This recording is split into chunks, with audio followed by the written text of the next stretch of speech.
यहाँ पर जो जीनोटाइप सिंबल हमने लिया वो क्योंकि येलो कलर डोमिनेटिंग है इसलिए कैपिटल वाई लिया, और जो उसका जो रिसेसिव लिया वो स्मॉल वाई लिया।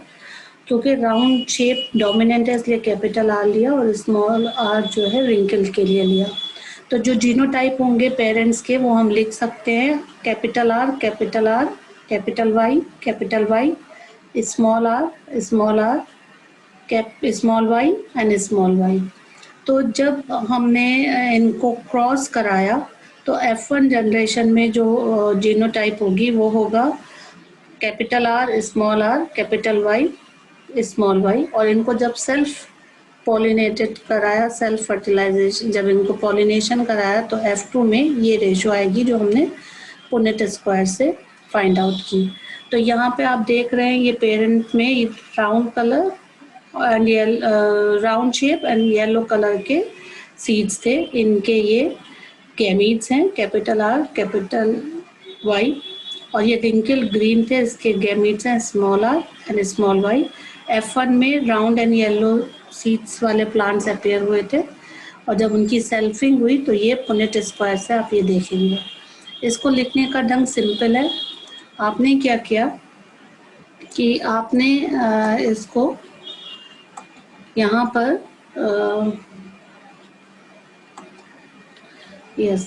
यहाँ पर आपने एक बार कैपिटल आर स्मॉल वाई लिख लिया, और एक बार कैपिटल आर स्मॉल वाई इधर, capital R small R, capital R small R, फिर दो बार कैपिटल वाई, दो बार स्मॉल वाई, दो बार कैपिटल वाई, दो बार स्मॉल वाई। ये गैमीट्स हैं, ये आप मेल समझ लो, ये फीमेल। और यहाँ पे इन दोनों का कॉम्बिनेशन ये होगा। इसको स्टैंडर्ड मान लो, एक एक बार इसके साथ लिख दो। ये और ये लिखा, इसका और इसका कॉम्बिनेशन, ये हमेशा कैपिटल लेटर पहले आएगा। ये और ये लिखा, ये और ये लिखा। सेकंड रो में ये कांस्टेंट, इसका कॉम्बिनेशन ये, इसका और इसका कॉम्बिनेशन ये, इसका और इसका कॉम्बिनेशन ये, इसका और इसका कॉम्बिनेशन ये। इसी तरह से थर्ड रो में, फोर्थ रो में। तो आप अगर ये काउंट करोगे तो राउंड एंड येलो 9 मिलेंगे आपको, और रिंकल एंड येलो 3, और राउंड एंड ग्रीन 3, और एक रिंकल एंड ग्रीन मिलेगा। तो रेशो हुई 9:3:3:1। तो यहाँ पर आपको ये मिलेगा। इसका मतलब results of a dihybrid cross where two parents different in two pairs of contrasting traits, seed colour and seed shape.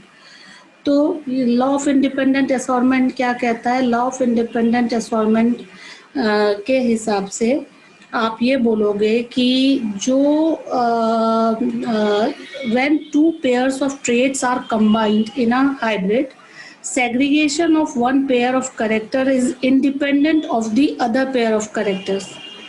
तो when two pairs of traits are combined in a hybrid, जैसे कि आपने ऊपर देखा, दो ट्रेट कंबाइन हो रहे हैं हाइब्रिड में, फिर segregation of one pair of character is independent of the other pair of character, जैसे कि राउंड शेप और रिंकल शेप, येलो कलर और ग्रीन कलर, वो एक दूसरे के इंडिपेंडेंट है।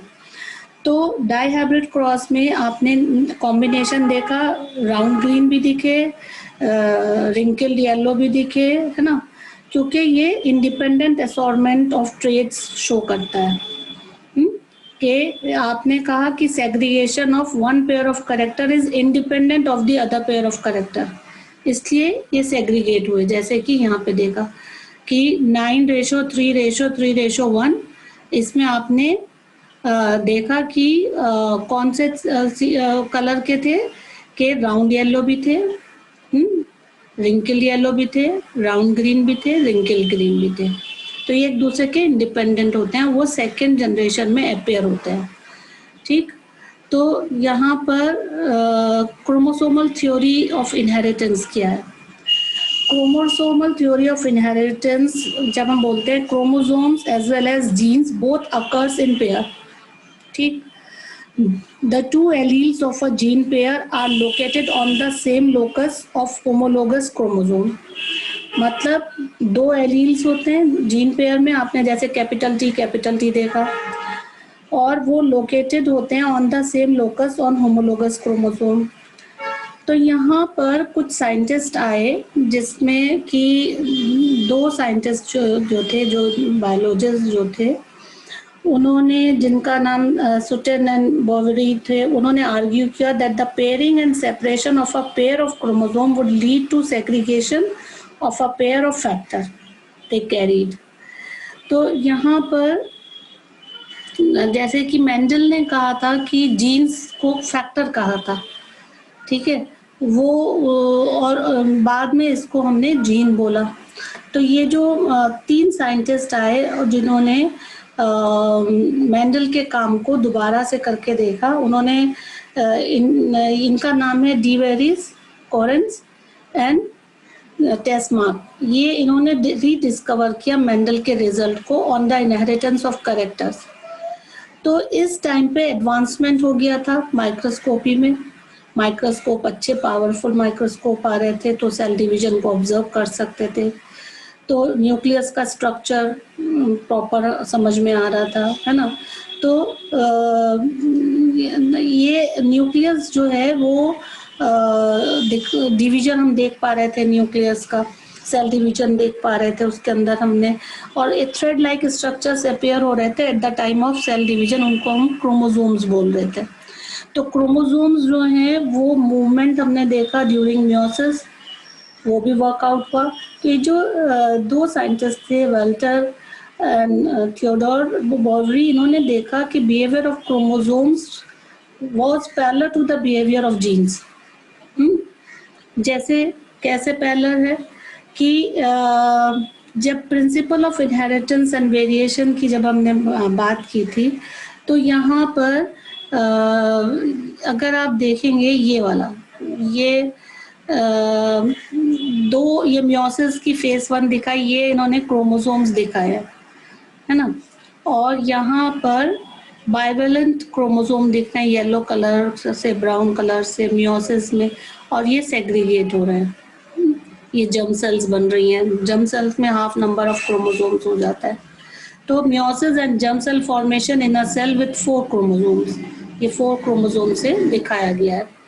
और इसके बाद यहाँ पर अगर हम कंपेयर करें between the behaviour of chromosome and genes, तो हमने देखा कि segregate at the time of gamete formation such that only one of each pair is transmitted to a gamete. Segregate at gamete formation, only one of each pair is transmitted to a gamete. Independent pairs segregate independently of each other. One pair segregate independently of each other. तो इसमें अगर आप देखेंगे ये chromosome और jeans का difference है। ये it is very difficult to say कि कौन सा रिप्रेजेंट कर रहा है क्या।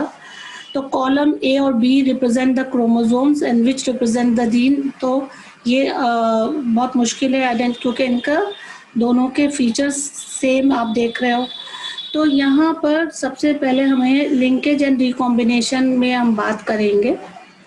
तो यहाँ पर पहले ये समझना है कि जब पॉसिबिलिटी 1 है, जब आप 1 long orange and short green chromosome आपको दिख रहा है, 1 long yellow and red chromosome दिख रहा है, यहाँ पे 1 long orange and short red दिख रहा है, उल्टा कर दिया, यहाँ ऑरेंज के साथ रेड और यहाँ ऑरेंज के साथ ग्रीन। तो जब ये सेग्रीगेट होंगे तो देखिए कैसे होंगे, ये इस तरह से बन रहा है जर्म सेल्स में, क्रोमोसोम नंबर हाफ हो रहा है। तो ये इंडिपेंडेंट असॉर्टमेंट ऑफ क्रोमोसोम्स दिखाया कि एक दूसरे से इंडिपेंडेंट